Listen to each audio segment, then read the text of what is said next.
Swastiastu. Assalamualaikum warahmatullahi wabarakatuh. Waalaikumsalam warahmatullahi wabarakatuh. Shalom, nama budaya, salam sejahtera untuk kita semuanya.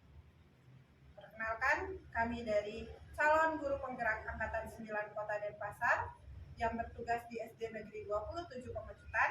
Kali ini dengan saya Anissa Pratiwi, Ini Kadek yang Sri Nadi. Saya Bambang Suryawan. Perkenalkan, nama saya Niputu Ayuwidi Astuti. Saya Niwayat Okasi di Antari. saya Hidayu Madiranasari. Kali ini kami akan melakukan wawancara terkait tugas kami di modul 3.1 terkait pengambilan keputusan berbasis nilai kebajikan seorang pemimpin. Di sini kami ditemani oleh Kepala Sekolah SD Negeri 27 Pemecutan bersama Ibu DR Ayam Tinah MPD. Apa kabar Ibu? Baik, Terima kasih sudah menyediakan waktunya dan sudah bersedia kami wawancarai. sama-sama. Terima kasih juga kepada Bapak Ibu yang sudah memberi kepercayaan kepada saya. Baik Ibu, bisa kita mulai wawancaranya? Ini silakan. Baik. Untuk pertanyaan pertama, nah selama ini bagaimana Ibu dapat mengidentifikasi kasus-kasus yang merupakan dilema etika atau rujukan moral? Ini dilema, kan kita tahu semua ya, mohon maaf ini dilema itu sesuatu yang sangat membingungkan dan memberi keputusan yang sangat-sangat berat ya. Tapi kita tahu semua ya, yang namanya dilema etika itu sesuatu yang benar dan harus kita pilih. Nah, kalau yang rujukan moral sih saya rasa Bapak Ibu kita juga sudah bisa menentukan langsung ya, karena antara benar dan tidak, ya pastinya memilih yang benar kan, nggak mungkin kita ada ini milih yang salah kan, nggak mungkin, pasti kita menentukan atau memilih yang benar. Ini yang jadi masalah itu tentang dilema etika itu, karena benar dengan benar. Nah itu yang membuat kita jadi harus berpikir keras untuk menentukan dilema etika itu. Berarti di sini saya dapat simpulkan ini untuk dilema etika pemahaman kita sudah sama bahwa itu kadang pengambilan keputusan benar lawan benar, dan untuk etika moral itu rujukan moral itu adalah benar lawan salah. Iya Di betul. sini Betul. kalau ya seperti yang Ibu bilang, kalau rujukan moral kan kita gampang ya, pasti kita milih yang benar. Pasti Ya. nggak mungkin kita milih yang salah kan. Betul Ya, sekali, Bu. betul Nah, kan? kalau yang sering kita namanya dilema itu adalah ketika kita menghadapi benar lawan benar. Nah, di sini selama ini bagaimana Ibu menjalankan pengambilan keputusan? Tentunya tidak mudah ya Bu ya untuk mengambil keputusan di saat mengalami kasus dilema etika. Nah, karena di sini di mana keduanya itu merupakan benar lawan benar atau sama-sama mengandung nilai kebajikan. Terima kasih Ibu, pertanyaannya ini pertanyaan yang paling sulit buat Ibu, karena apa? Kita harus menentukan jawaban atau menentukan pilihan di mana keduanya sama-sama benar. Ya kayak Ibu kalau suruh memilih keduanya benar kan bingung juga. Ya, tetapi biarpun bagaimana harus Ibu lakukan. Karena apa? Ini pasti akan terjadi. Ya, yang jelas Ibu yang pertama yang Ibu lakukan, Ibu mencari data atau fakta-fakta terkait dengan permasalahan itu. Nah, tetapi Ibu harus mengingat itu untuk keperluan siapa. Yang jelas itu yang utama itu kan untuk kebutuhan atau untuk kepentingan murid.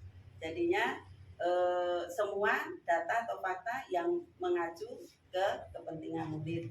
Kemudian yang selanjutnya Ibu juga melakukan hal-hal atau sharing dengan guru. Nah itu sangat penting sekali, atau warga sekolah. Nah di mana hal itu harus bisa Ibu pertanggungjawabkan dan Ibu harus siap menerima konsekuensi apa yang akan terjadi. Itu aja kayaknya Bu Anissa. Ya. Terima kasih. Berarti di sini dalam pengambilan keputusan berarti Ibu melihat fakta-fakta atau data-data yang terkait dengan pengambilan keputusan. Betul. Yang jelas ada sharing ya. Iya. Dan tentunya keputusan yang Ibu ambil itu adalah keputusan yang mana berpihak kepada murid. Betul. Ya. Untuk pertanyaan selanjutnya akan ditanyakan oleh rekan saya kepada Bu Yanti. Silakan. Oh,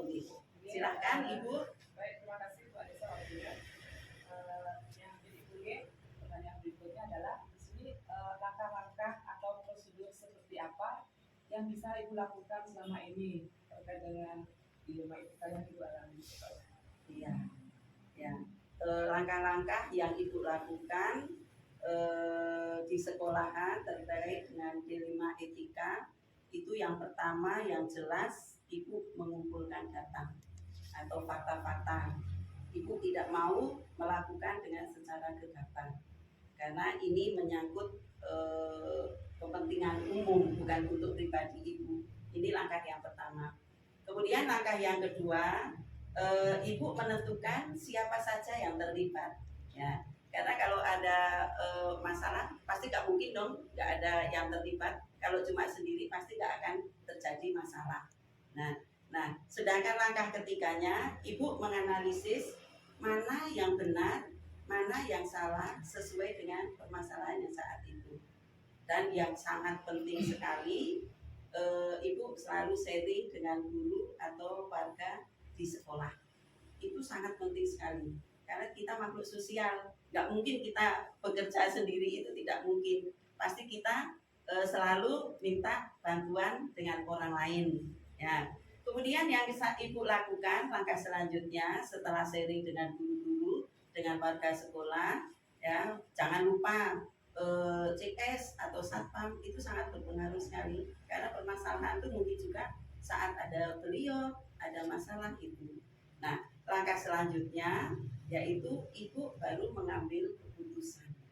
Ya, keputusan dengan amat berat sekali ya. Nah, kemudian yang terakhir Ibu melakukan refleksi sebelum menentukan yang A atau yang B, itu ada refleksi terlebih dahulu. Itu aja dari Ibu. Terima kasih Bu. Baik sekali dan sangat bijaksana Ibu ya. Terima Sudah kasih. pimpinan. Oke, terima kasih banyak. Pertanyaan yang berikutnya ditanyakan oleh rekannya Pak Bambang, silakan. Ya, terima kasih. Terima kasih kepada pengganti. Pertanyaan berikutnya, hal-hal apa saja yang selama ini Ibu anggap efektif dalam mengambil keputusan pada kasus-kasus dilema etika Ibu? Ya, hal-hal yang saya anggap efektif sekali dalam mengatasi atau kasus dilema etika ini ya Pak Bambang ya. Yang utama sekali prinsipnya tujuannya untuk siapa. Nah, itu yang pertama sekali. Kita harus tahu yang pertama tujuannya untuk siapa. Yang jelas kalau ini karena di lingkungan pendidikan yang jelas untuk siswa atau peserta didik. Ini yang utama. Nah, kemudian harus konsekuensi. Kita harus berkonsekuensi mengikuti permasalahan yang ada itu. Dan satu lagi harus bisa dipertanggungjawabkan. Nah, ya harus bisa dipertanggungjawabkan baik untuk siswa sendiri juga warga sekolah. Itu yang utama Pak Bambang. Ya, konsekuensi harus bisa dipertanggungjawabkan.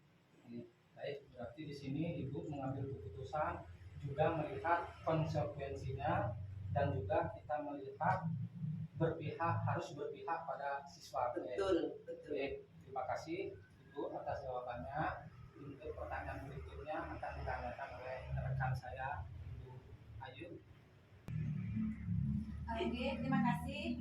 Hal yang saya ingin tanyakan di sini, hal-hal apa saja yang selama ini merupakan tantangan di dalam pengambilan keputusan pada kasus-kasus dilema etika yang Ibu alami? Terima kasih. Kalau setiap permasalahan pasti ada efek samping ya. Nah itulah ini yang sangat berat sekali karena suatu permasalahan pasti ada hasilnya, ada keputusannya. Dan biarpun keputusan itu sangat berat, ya harus itu ya. Nah, yang saya hadapi yang pertama itu yang jelas perasaan tidak enak Bu. Terus terang aja Pak, perasaan tidak enak itu pasti ada. Karena apa? Ibu merasa tidak bisa memuaskan keduanya, padahal keduanya sama-sama benar. Itu yang jadi permasalahan. Rasanya nggak enak sekali. Ini sama-sama benar. Kenapa kok ibu pilih yang A, padahal yang B juga benar? Itu yang pertama. Terus yang kedua, itu pasti akan menimbulkan pro dan kontra. Pasti itu. Nah, Anggap aja misalkan kayak tadi A dan B sama jawaban benar, ibu milih yang B, pasti yang A, kok gitu ya. Jadinya merasa tidak senang sama ibu selaku pimpinan di sini dalam mengambil keputusan itu. Tapi biarpun apapun yang terjadi, itulah risiko itu. Kemudian yang ketiganya, ibu terus terang bingung saat memilih itu, bingung mana yang mau dipilih, bingung. Nah, ini permasalahan yang sangat-sangat rumit. Tapi berdasarkan data, fakta, sharing, interview dengan warga sekolah, harus diambil keputusan. Biarpun bagaimanapun, biarpun itu menyakitkan, harus ibu ambil keputusan itu. Itu yang saya hadapi, Bu Ayu. Terima kasih atas jawaban Ibu. Berarti tantangan kasus D5 Indika di sini kita harus di mana harus terjadi, harus memilih gitu. Iya, Harus betul. memilih dan memutuskan antara dua pilihan tersebut ya. Iya, sedangkan pilihan itu sama-sama benar. Itu. Ye, Terima kasih Bu. Untuk sama-sama. pertanyaan selanjutnya akan disampaikan oleh Mas Fadila. Terima kasih Bu Ayu. Baiklah Ibu, yang lanjut ke pertanyaan berikutnya. Apakah Ibu memiliki sebuah tata krama atau jadwal tertentu dalam sebuah penyelesaian kasus dilema etika? Apakah Ibu akan langsung menyelesaikannya di tempat atau memiliki sebuah jadwal untuk menyelesaikannya? Kemudian bentuk atau prosedur seperti apa yang akan Ibu jalankan? Ya, terima kasih Ibu Oke pertanyaannya. Yang jelas Ibu tidak punya jadwal khusus, Bu. Ya, karena permasalahan kan tidak mungkin saya jadwalkan minggu kedua bulan Februari, ternyata bulan kedua tidak ada masalah. Kan nggak mungkin Ibu jadwalkan. Ya, kalau jadwal tidak ada khusus, cuma kejadian permasalahan itu kan terjadi sewaktu-waktu, tidak bisa kita rencanakan.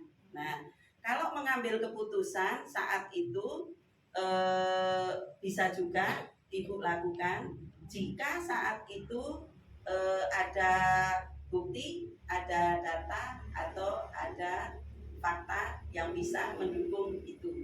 Ya, ini mungkin permasalahan yang kecil ya. Nah, itu yang kalau jadwal tidak ada jadwal khusus ya. Saya memilih prosedur penyelesaiannya seperti yang sudah tadi yang sampaikan. Yang pertama yang jelas mencari data atau fakta ya, yang berdasarkan kebutuhan dari siswa. Yang penting tujuannya untuk siswa, itu aja diingat-ingat. Yang penting kita berjuang, kita ini untuk siswa. Nah itu. Nah, kemudian setelah data dan fakta yang relevan sudah kita temukan, kita baru untuk menambahkan itu yang jelas sharing, diskusi dengan teman sejawat atau guru-guru ataupun warga sekolah. Yang jelas komite guru, orang tua murid kita libatkan. Karena kita di sini istilahnya komite orang tua murid itu warga sekolah juga. Nah, kemudian setelah itu Ibu melakukan uji benar salah. Betul nggak ini? Dengan adanya sharing itu kita bisa membuat keputusan, oh ini yang salah, ini yang benar. Nggak mungkin kita atau Ibu menentukan sendiri, oh saya pilih ini. Tidak bisa. Karena istilahnya kita makhluk sosial, nggak bisa bekerja sendiri. Ya. Nah, langkah selanjutnya Ibu juga mempertimbangkan 3 unsur yang sudah tadi Ibu sampaikan. 3 unsur dalam menyelesaikan masalah. Yang pertama berpihak pada siswa, yang kedua berdasarkan kebijakan universal, yang ketiga bisa dipertanggungjawabkan.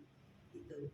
Nah, yang selanjutnya, yang terakhir itu Ibu mengambil keputusan yang jelas bisa dipertanggungjawabkan dan Ibu siap menerima konsekuensi yang akan terjadi. Itu. Ya. Itu aja Ibu Oga. Sekali kali mungkin penyelesaian kasus yang sangat luar biasa di mana itu tidak ada jadwal khusus, namun jika ada permasalahan, ada dilema etika, Ibu akan selesaikan tentunya dengan prosedur dan langkah-langkah yang tepat. Betul. Terima Ya. kasih banyak Ibu. Oke. Dan untuk pertanyaan berikutnya akan disampaikan oleh rekan yang Ibu Dani. Ya. Terima kasih. Baik Ibu, pertanyaan selanjutnya di sini saya akan bertanya, adakah seseorang atau faktor-faktor apa yang selama ini mempermudah atau membantu ibu dalam pengambilan keputusan dalam kasus-kasus dilema? Ya, kalau ngomongin dilema etika aku paling pusing. Ya, tapi betul ya, faktor yang mempermudah yang membantu ibu dalam memecahkan atau memberi keputusan atau solusi tentang dilema etika itu yang jelas prinsip utama tujuannya untuk siapa. Ya, saya kira Bapak Ibu tahu semua ya, tujuan utama untuk siswa. Ya. Kemudian yang kedua, kita harus nilai-nilai kebijakan universal yang dapat dipertanggungjawabkan. Ya, kemudian yang selanjutnya tentunya teman sejawat dan warga sekolah ini sangat-sangat membantu. Ya, warga sekolah itu juga komite, juga orang tua murid ini sangat-sangat membantu. Ya, kemudian yang selanjutnya yaitu faktor yang sangat membantu sekali dalam mengambil keputusan yang sudah Ibu sampaikan tadi, yaitu teman sejawat. Di situ kita bisa mengambil keputusan, di sharing, diskusi gitu. Karena pasti ada masukan dari teman-teman. Gak mungkin kan Pak, kita diskusi gak ada masukan kan, gak mungkin ya. Nah, itu seperti itu ya Bu Anissa ya. Ada lagi? Oh ya. Oh, pertanyaan terakhir, silakan.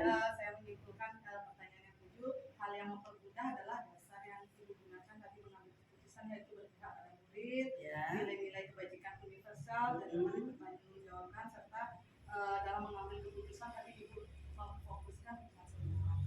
Pertanyaan selanjutnya Ibu, ini adalah pertanyaan yang terakhir. Terakhir. Dari semua hal yang telah disampaikan, pembelajaran apa yang dapat Ibu petik dari pengalaman Ibu mengambil keputusan dilema ini? Wah, kalau hasil banyak sekali pengalaman. Karena namanya praktek permasalahan langsung kita tangani, di sini banyak sekali pengalaman. Karena memang pengalaman itu yang manfaat atau keuntungan itu pengalaman yang langsung kita alami. Ya, itu yang sangat ini sekali. Yang pertama yang jelas Ibu akan tambah dewasa dalam memecahkan masalah atau menentukan masalah, juga menghadapi orang banyak. Itu yang pertama. Yang kedua, dengan adanya permasalahan ini akan semakin terlatih. Oh, nanti menghadapi permasalahan berikutnya itu seperti apa, caranya bagaimana. Nah, ini akan semakin terlatih. Kemudian akan menambah Ibu menjadi fokus. Oh, kalau ada permasalahan ini kita harus fokus. Ya, nanti solusinya seperti apa sistematika caranya seperti apa, kita akan lebih fokus. Dan yang selanjutnya kita harus tepat sasaran. Ya, ini harus tepat sasaran. Seperti yang sudah Ibu sampaikan tadi, kita sebagai pemimpin harus betul-betul mengayomi semuanya. Ya, yang jelas tujuan utama aja kita. Yang pertama kan tadi tujuannya yang utama kan untuk siswa, ya peserta didik, itu yang pertama. Yang kedua kita harus berdasarkan nilai-nilai universal. Kemudian yang terakhir bisa dipertanggungjawabkan. Dan satu lagi, menerima risiko kita harus itu pokoknya banyak sekali manfaatnya. Ya, saya kira itu aja. Sudah yuk. Terima kasih Ibu. Berarti Ibu sudah terbiasa mengambil keputusan sehingga semakin melatih, fokus dan tepat sasaran. Betul. Ya. Terima kasih Ibu. Baik, demikian tadi wawancara yang telah kami lakukan bersama Ibu Kepala Sekolah di 27 Pamekasan. Kami ucapkan sekali lagi terima kasih. Sama-sama, terima kasih juga. Semoga sukses, lancar semuanya. Terima kasih. Akhir kata kami ucapkan para Mas Santi. Om Santi Santi Santi Om. Wassalamualaikum warahmatullahi wabarakatuh. Waalaikumsalam warahmatullahi wabarakatuh. Salam sejahtera. Terima kasih. Sama-sama, terima kasih semuanya. Sukses selalu, tetap semangat. Ya.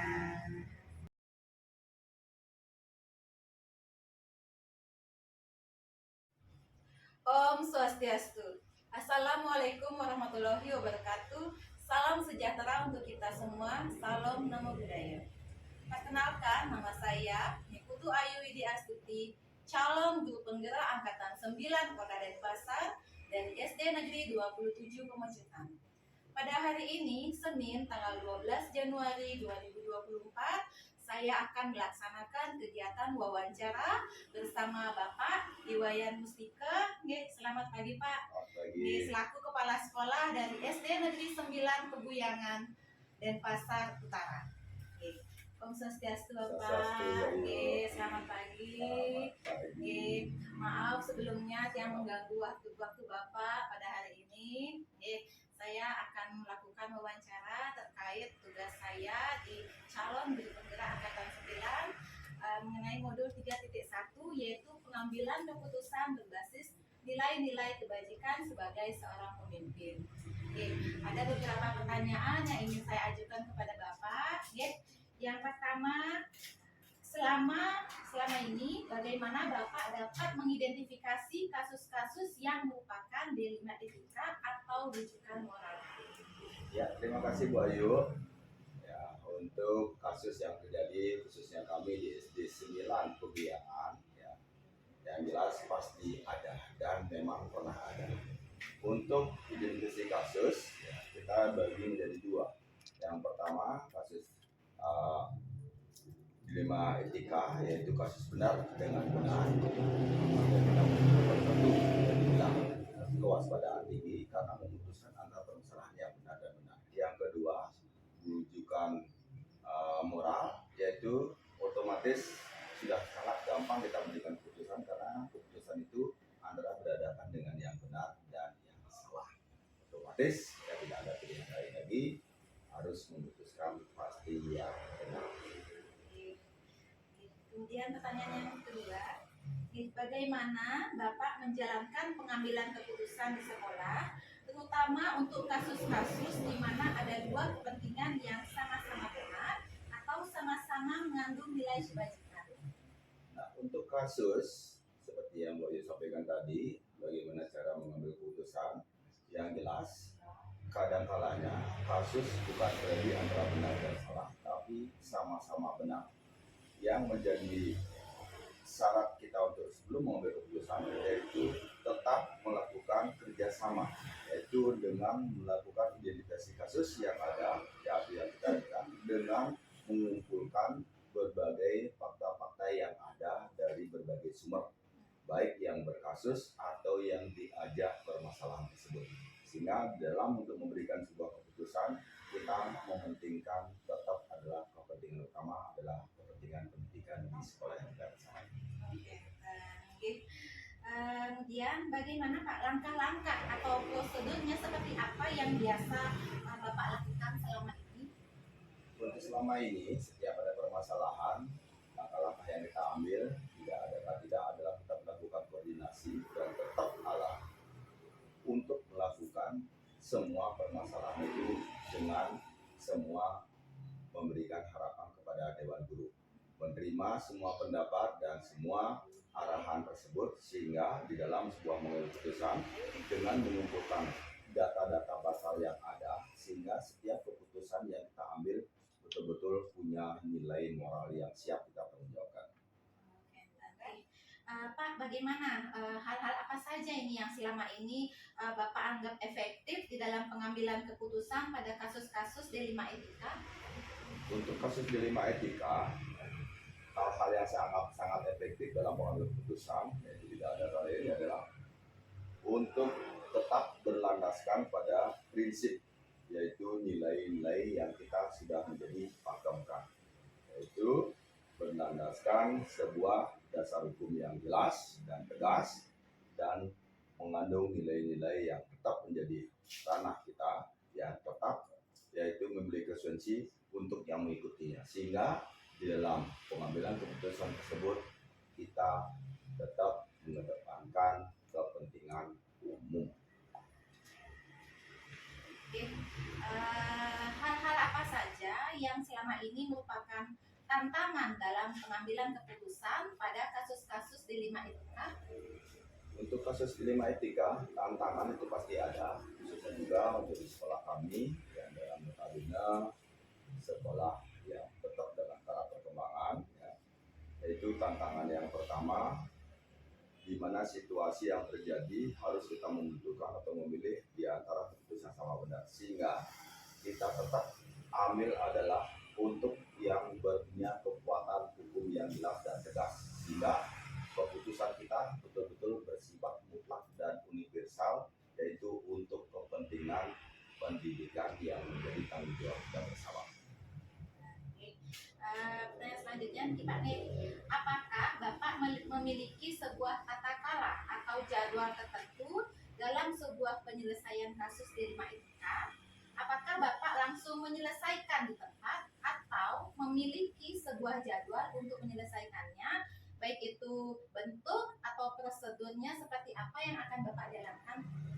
Ya, terima kasih untuk pengambilan keputusan ini secara jadwal teraturan atau tepat itu tidak ada, karena mengingat kasus itu datangnya tidak bisa kita tentukan atau prediksi, sehingga dalam situs penyelesaian atau namanya prosedur yang dalam segala permasalahan, yaitu diawali dengan pengumpulan data-data atau fakta-fakta, melakukan wawancara dengan semua stakeholder yang ada di sekolah, sehingga kalau sudah betul-betul valid data yang ada, baru kita adakan rembuk untuk memberikan sebuah keputusan terbaik.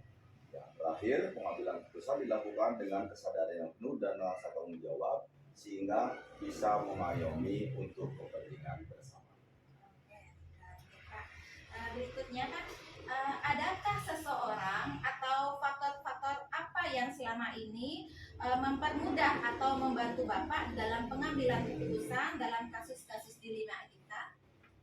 Untuk kasus dilema etika yang sering terjadi atau yang pernah terjadi di tempat kami di SD 9, ya, ataupun yang menjadi faktor utama, yaitu adalah dasar yang kita gunakan adalah mengambil keputusan berpihak kepada murid dan mengutamakan kepentingan umum dan selalu mengedepankan rasa empati dan kekeluargaan, yaitu dengan melakukan semua koordinasi baik kepada teman sejawat, paguyuban, dan semua keluarga besar yang ada di satuan pendidikan khususnya di SD 9, sehingga merupakan salah satu faktor yang membantu sehingga semua punya hak dan punya kewajiban untuk memberikan yang terbaik.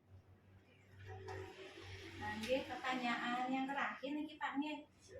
Dari semua hal yang telah Bapak sampaikan tadi, nah, pembelajaran apa nih yang dapat Bapak petik dari pengalaman-pengalaman di dalam mengambil keputusan dilema etika? Nah, pelajaran secara pribadi yang saya petik selama saya menjadi kepala sekolah, ya, yang jelas jawabannya, pelajarannya pasti ada, ya.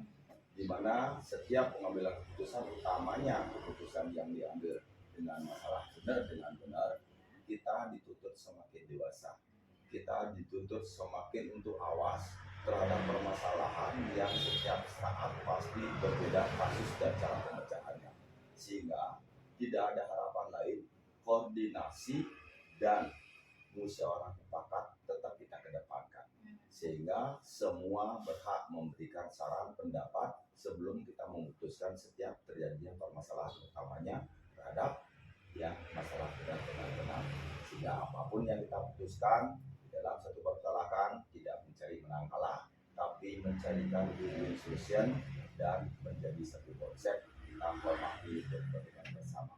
Oke. Berarti sudah banyak sekali nih kasus-kasus yang sudah pernah terjadi di sekolah ini Pak nih.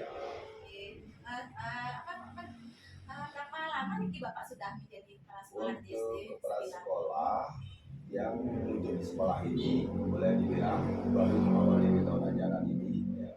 Tapi kepala sekolah semenjak tahun 2016 kebetulan adalah kita catat yang pertama di Petani Pasar yang dilembagai oleh LPMP Bali, sehingga di tahun yang sekarang yang menjabat kepala sekolah sudah memasuki tahun yang ke-8. Mudah-mudahan di tahun ke-8 ini semua tantangan, semua hambatan, dan semua permasalahan Master Karel secara pribadi berdasarkan musyawarah mufakat dan selalu berkoordinasi dengan Dewan Kerja yang tempat kita bertugas, tetap melakukan koordinasi dan sinkronisasi sehingga tidak menimbulkan bias permasalahan yang mengambang, sehingga ada keputusan yang tegas, jelas, dan siap dipertanggungjawabkan untuk sesuai dengan aturan yang kita terima dari instansi kita. Dan berarti sudah cukup lama Pak Ngen. Kurang lebih. Nggih Pak, tiang terima kasih sekali niki. Nggih, Bapak sudah mau meluangkan waktu saya untuk saya melakukan kegiatan wawancara. Nggih, akhir kata saya ucapkan terima kasih Pak Ngen atas waktunya.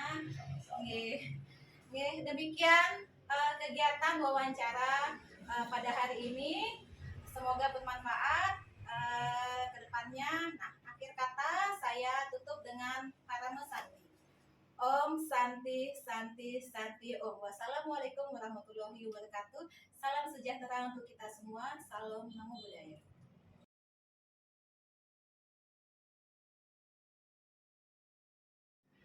Om Swastiastu. Assalamualaikum warahmatullahi wabarakatuh. Salam sejahtera untuk kita semua. Salam Namo Buddhaya.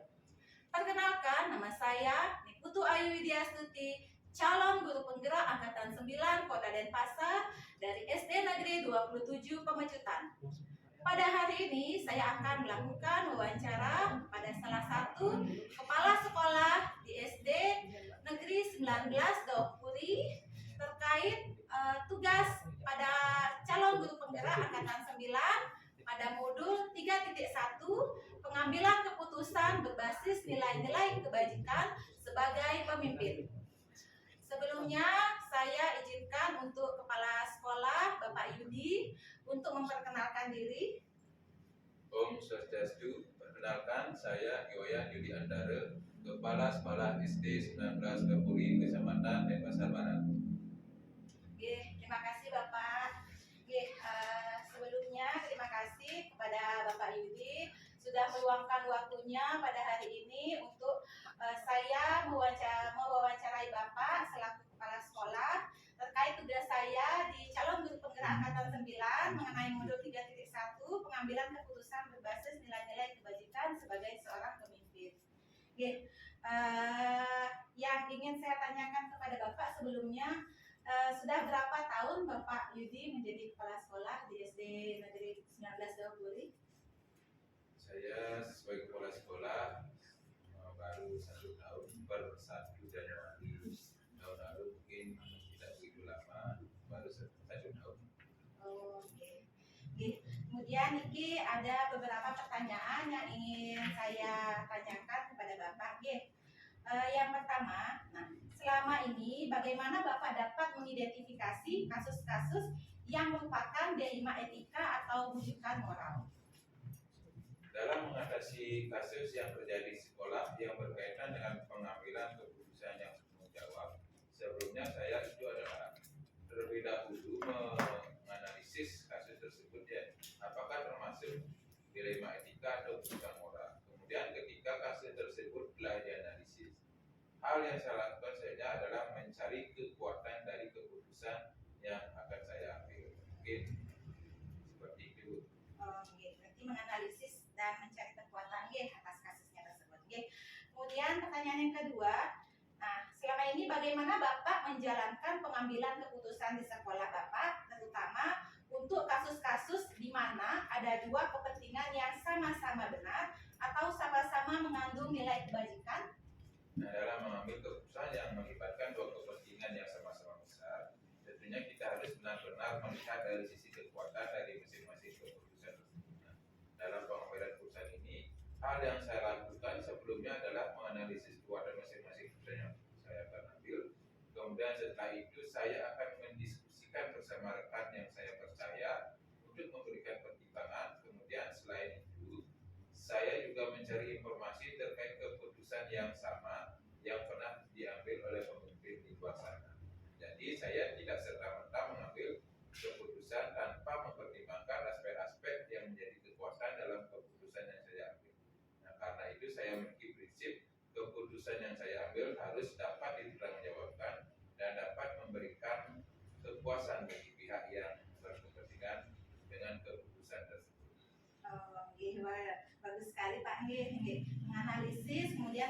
tidak juga mencari informasi katakan ya. Lalu bagaimana Pak langkah-langkah atau prosedurnya seperti apa yang biasa Bapak lakukan selama ini?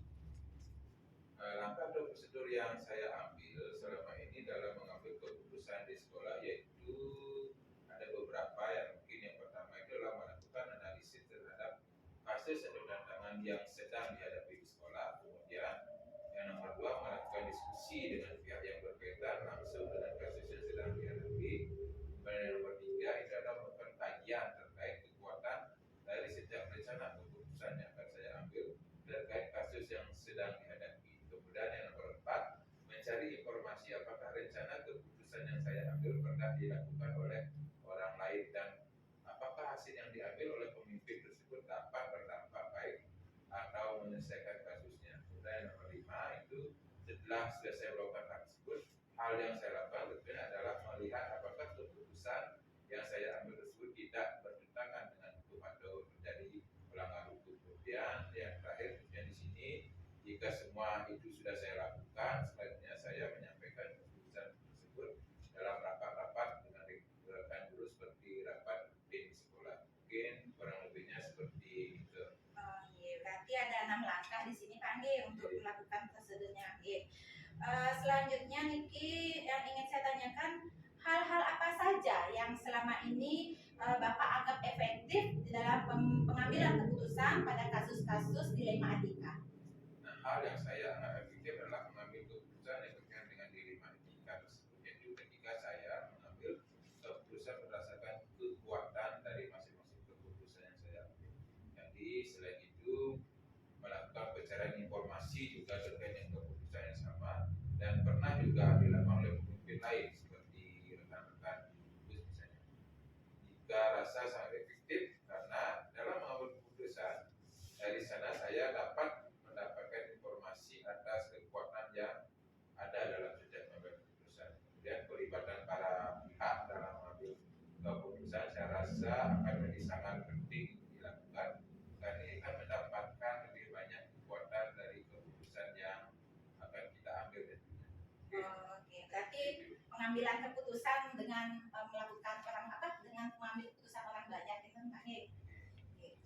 Nah, kemudian pertanyaan berikutnya, hal-hal apa saja yang selama ini merupakan tantangan dalam pengambilan keputusan pada kasus-kasus dilema etika? Nah, hal yang menjadi tantangan saya dalam mengambil keputusan pada kasus yang berkaitan dengan dilema etika ini yaitu ketika keputusan yang saya ambil keduanya memiliki kebenaran yang sama dan juga memiliki nilai-nilai kebajikan yang ada di dalamnya. Jadi benar lawan benar. Nah, hal ini sangat membuat saya berpikir untuk memilih keputusan yang terbaik dari yang baik dan keputusan yang saya ambil pun harus dapat saya pertanggungjawabkan kepada semua warga sekolah. Oke.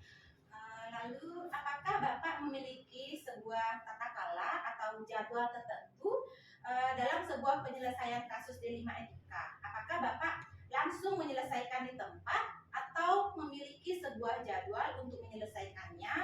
Kemudian bentuk atau prosedurnya seperti apa yang Bapak akan jalankan? Dalam pengambilan keputusan kasus yang berkaitan dengan dilema etika, saya itu menggunakan waktu tertentu biasanya seperti saat pagi hari ketika murid-murid baru masuk ke dalam kelas. Kemudian prosedur yang saya jalankan dalam menyelesaikan kasus yang berkaitan dengan dilema etika antara lain adalah yang pertama menganalisis bahwa ada nilai yang bertentangan dalam kasus tersebut, kemudian menentukan siapa yang terlibat dalam situasi tersebut, kemudian mengumpulkan fakta yang relevan, kemudian melakukan pengujian keputusan yang akan saya ambil apakah benar atau salah, kemudian melihat apakah kasus tersebut terdapat pertentangan seperti individu melawan kelompok-kelompok tertentu, kemudian berpikir apakah keputusan yang akan saya ambil berbasis akhir. Kemudian ada rasa budi di sana, kemudian mencari opsi ketiga dalam mengambil sebuah keputusan. Nah, setelah itu membuat keputusan dan yang terakhir ini sangat penting itu adalah melakukan sebuah refleksi terhadap keputusan yang saya ambil. Mungkin demikian. sini kepenting Pak juga nggih. Kemudian adakah seseorang atau faktor-faktor apa yang selama ini mempermudah atau membantu Bapak di dalam pengambilan keputusan dalam kasus-kasus di Lima Atika? Nah, seseorang atau faktor yang selama ini mempermudah saya dalam mengambil keputusan terkait kasus dilema etika tentu saja ada. Saya memiliki banyak rekan yang sudah menjadi kepala sekolah juga. Salah satu rekan saya yang sering mempermudah saya dalam mengambil keputusan adalah kepala sekolah Satu Gugus. Di sini tentunya adalah ketua gugus saya. Biasanya beliau saya jadikan rekan berbagai cerita dalam pengambilan keputusan. Hal ini saya lakukan karena melihat beliau bagaimana memberikan motivasi melalui coaching dalam setiap pengambilan keputusan. Hal ini selalu kekuatan adalah kita sebagai pemimpin harus melihat dari sisi kekuatan, bukan dari sisi kelemahan. Jadi di sini saya menekankan dari segi positifnya kita lihat, bukan dari segi negatifnya. Nah, dari sanalah saya mempercayai jika saya mengambil keputusan tidak boleh tergesa-gesa atau merasa bisu, karena saya harus mempertimbangkan hal-hal yang menjadi kekuatan bagi keputusan yang saya ambil. Oke, kurang lebihnya seperti itu. Kalau boleh tahu, sini gugus apa nanti namanya ya Pak?